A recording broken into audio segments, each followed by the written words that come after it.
পবিত্র রমজান মাস শুধু ইবাদতের জন্যই সেরা সময় নয়, বরং এটি আত্মশুদ্ধি ও আত্মনিয়ন্ত্রণের এক অনন্য প্রশিক্ষণকাল। ভোর থেকে সূর্যাস্ত পর্যন্ত নির্দিষ্ট সময় খাবার ও পানীয় থেকে বিরত থাকার ফলে আধ্যাত্মিক উপকারিতার পাশাপাশি শরীর ও মনের উপরও গভীর ইতিবাচক প্রভাব তৈরি হয়। এই একটি মাস অনিয়ন্ত্রিত খাদ্যাভ্যাস থেকে আমাদের শরীর মুক্তি পায়, ফলে পরিপাকতন্ত্রের বিশ্রাম হয়, সেই সাথে শরীর নিজের ভেতরে জমে থাকা অপ্রয়োজনীয় উপাদানগুলো ঝরিয়ে নেওয়ার সুযোগ পায়। একই সঙ্গে আত্মসংযম, ধৈর্য ও কৃতজ্ঞতার চর্চা মানুষকে ভেতর থেকে আরও শক্ত ও সচেতন করে তোলে। তাই রোজা শুধু আধ্যাত্মিক অর্জনের পথই নয়, এটি সুস্থ জীবনেরও একটি প্রাকৃতিক অনুশীলন। রমজান মাসে রোজা রাখার ধর্মীয় ও আধ্যাত্মিক গুরুত্বের পাশাপাশি অসংখ্য স্বাস্থ্য উপকারিতা রয়েছে। রোজা রাখার এমনই 5টি স্বাস্থ্য উপকারিতা সম্পর্কে জানব কি কেন কিভাবে এই পর্বে।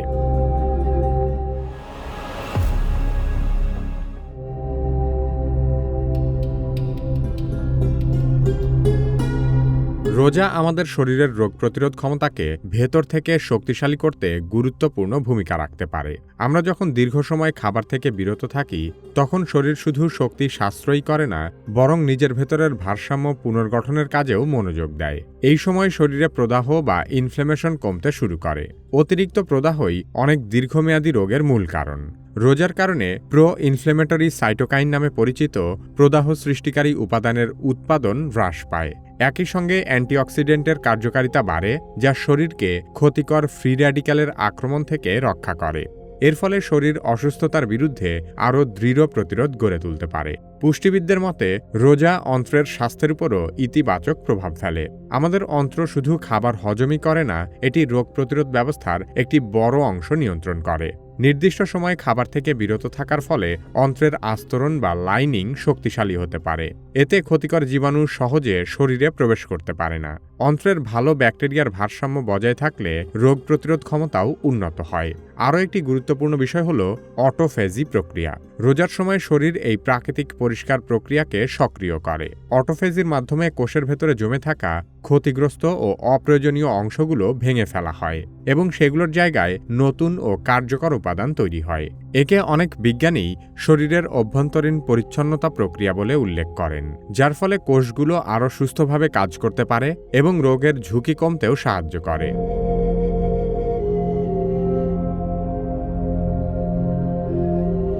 রোজা রাখার একটি গুরুত্বপূর্ণ শারীরিক উপকারিতা হল ইনসুলিন সংবেদনশীলতা বৃদ্ধি পাওয়া। ইনসুলিন হলো এমন একটি হরমোন যা আমাদের রক্তে থাকা গ্লুকোজ বা চিনি কোষের ভেতরে প্রবেশ করাতে সাহায্য করে, যাতে শরীর শক্তি পেতে পারে। কিন্তু যখন শরীর ইনসুলিনের প্রতি সঠিকভাবে সাড়া দেয় না, তখন তাকে বলা হয় ইনসুলিন রেজিস্ট্যান্স বা ইনসুলিন প্রতিরোধ। দীর্ঘদিন এই অবস্থা চলতে থাকলে টাইপ 2 ডায়াবেটিসের ঝুঁকি বেড়ে যায়। রোজার সময় আমরা দীর্ঘ সময় না খেয়ে থাকি, তখন শরীর নতুন করে চিনি গ্রহণ না করে আগে থেকে সঞ্চিত গ্লুকোজ বা গ্লাইকোজেন ব্যবহার করতে শুরু করে। ধীরে ধীরে শরীর শক্তির জন্য জমে থাকা চর্বির দিকেও ঝুঁকে পড়ে, ফলে রক্তে অতিরিক্ত গ্লুকোজ জমে থাকার সুযোগ কমে যায়। এই প্রক্রিয়ার মাধ্যমে শরীর গ্লুকোজ ব্যবস্থাপনায় আরও দক্ষ হয়ে ওঠে। গবেষণায় দেখা গেছে সঠিকভাবে ও পরিমিত খাদ্য গ্রহণের মাধ্যমে রমজানের রোজা অনেকের ক্ষেত্রে ইনসুলিন সংবেদনশীলতা বাড়াতে সহায়তা করে। অর্থাৎ ইনসুলিন কম পরিমাণে নিঃসৃত হলেও তা শরীরের কোষগুলোতে কার্যকরভাবে কাজ করতে পারে। একই সঙ্গে ইনসুলিন প্রতিরোধের প্রবণতাও অনেক কমতে পারে। এর ফলে রক্তে শর্করার মাত্রা তুলনামূলকভাবে নিয়ন্ত্রণে রাখা সহজ হয়। তবে এখানে একটি গুরুত্বপূর্ণ বিষয় মনে রাখা জরুরি, আর তা হল রোজার উপকারিতা অনেকাংশেই নির্ভর করে সেহরি ও ইফতারের সঠিক খাদ্যাভ্যাসের উপর। অতিরিক্ত ভাজাপোড়া, অতিমাত্রায় মিষ্টি বা প্রক্রিয়াজাত খাবার গ্রহণ করলে এই উপকারিতা কমে যেতে পারে, বরং অস্বাস্থ্যকর খাবার খাওয়ার কারণে উল্টো রোজা রাখার কোনো শারীরিক উপকারিতাই পাওয়া যাবে না। সে কারণে ইফতার বা সেহরিতে আঁশযুক্ত খাবার, পরিমিত কার্বোহাইড্রেট, প্রোটিন এবং পর্যাপ্ত পানি গ্রহণ করলে শরীরের গ্লুকোজ নিয়ন্ত্রণ প্রক্রিয়া আরও উন্নত হতে পারে। সে কারণে ইফতার বা সেহরিতে আঁশযুক্ত খাবার, পরিমিত কার্বোহাইড্রেট, প্রোটিন ও পর্যাপ্ত পানি গ্রহণ করলে শরীরের গ্লুকোজ নিয়ন্ত্রণ প্রক্রিয়া আরও উন্নত হতে পারে।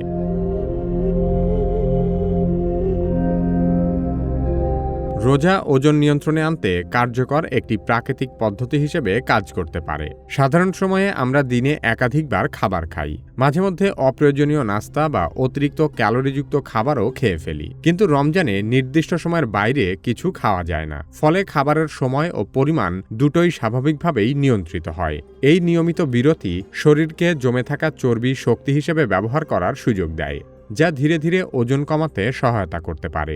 বিশেষ করে সাহারি ও ইফতারে যদি অতিরিক্ত ভাজা পোড়া, চিনি ও প্রক্রিয়াজাত খাবার এড়িয়ে চলা হয়, তাহলে ক্যালোরি গ্রহণ স্বাভাবিকভাবেই কমে আসে। পরিমিত কার্বোহাইড্রেট, পর্যাপ্ত প্রোটিন, শাকসবজি ও আঁশযুক্ত খাবার গ্রহণ করলে দীর্ঘ সময় পেট ভরা থাকে এবং অতিরিক্ত খাওয়ার প্রবণতাও কমে যায়। এভাবে শরীরের ক্যালোরি ভারসাম্য ইতিবাচক দিকে যেতে পারে, যা ওজন কমাতে সহায়ক। তবে একটি বিষয় মনে রাখা জরুরি, রোজা রাখলেই স্বয়ংক্রিয়ভাবে ওজন কমে যাবে বিষয়টি মোটেও এমন নয়। ইফতারের সময় অতিরিক্ত খাবার খাওয়া, বিশেষ করে জিলাপি, বুন্দিয়ার মতো মিষ্টি জাতীয় ও উচ্চ ক্যালোরিযুক্ত খাবার বেশি গ্রহণ করলে উল্টো ওজন বেড়েও যেতে পারে। তাই রমজানকে শুধু দিনের বেলা খাবার না খেয়ে থাকা নয়, বরং খাদ্যাভ্যাসের সংযম চর্চার বিষয় হিসেবেও দেখা উচিত। সবচেয়ে গুরুত্বপূর্ণ হল এই নিয়ন্ত্রিত জীবনযাপনের অভ্যাস যেন শুধু এই এক মাসেই সীমাবদ্ধ না থাকে। বছরের অন্যান্য সময়েও অতিরিক্ত খাবার খাওয়ার প্রলোভন এড়িয়ে চলা, নিয়মিত ব্যায়াম করা এবং সুষম খাদ্য গ্রহণের অভ্যাস ধরে রাখতে পারলে রোজার ইতিবাচক প্রভাব দীর্ঘমেয়াদে টেকসই ফল দিতে পারে।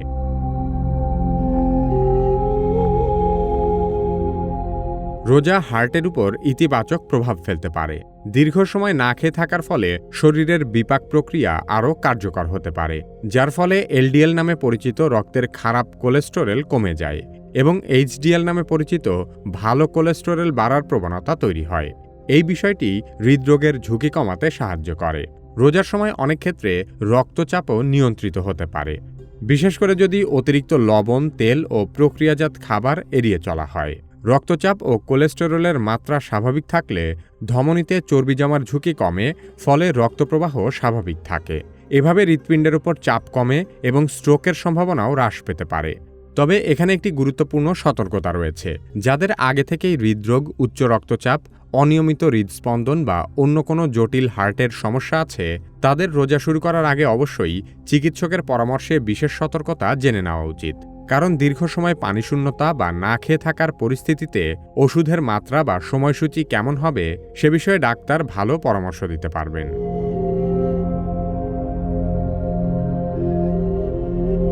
রোজা মস্তিষ্কের কার্যকারিতার উপরও ইতিবাচক প্রভাব ফেলতে পারে।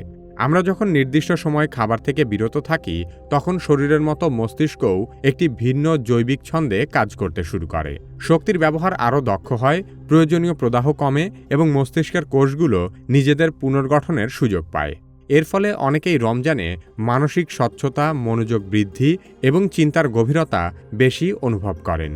গবেষণায় দেখা গেছে, নির্দিষ্ট সময় না খেয়ে থাকলে মস্তিষ্কে ব্রেইন ডিরাইভড নিউরোট্রফিক ফ্যাক্টর বা বিডিএনএফ নামে পরিচিত একটি গুরুত্বপূর্ণ প্রোটিনের উৎপাদন বাড়তে পারে। এই প্রোটিন মস্তিষ্কের কোষের বৃদ্ধি, সংরক্ষণ এবং নতুন সংযোগ তৈরিতে সহায়তা করে। সহজ ভাষায় বললে, বিডিএনএফ মস্তিষ্কের কোষগুলোকে সুস্থ ও সক্রিয় রাখে।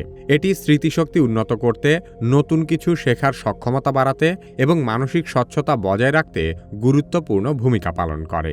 রোজার সময় শরীর যখন গ্লুকোজের পাশাপাশি বিকল্প শক্তির উৎস যেমন কিটোন ব্যবহার করতে শুরু করে, তখন মস্তিষ্কের কোষগুলো আরও স্থিতিশীলভাবে কাজ করতে পারে।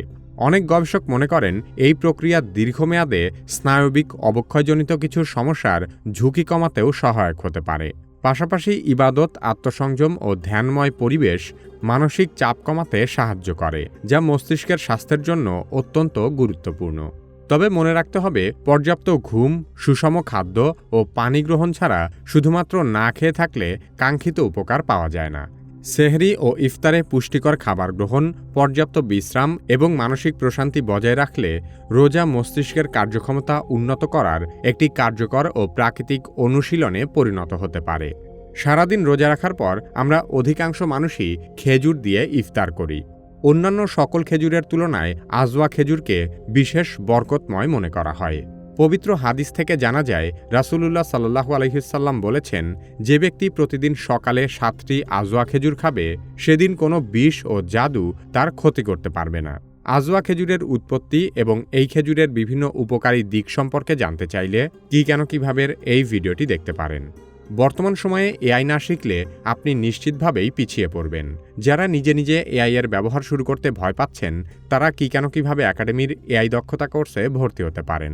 ভিডিও ডেসক্রিপশন ও পিন কমেন্টে কোর্সের লিংক দেওয়া আছে।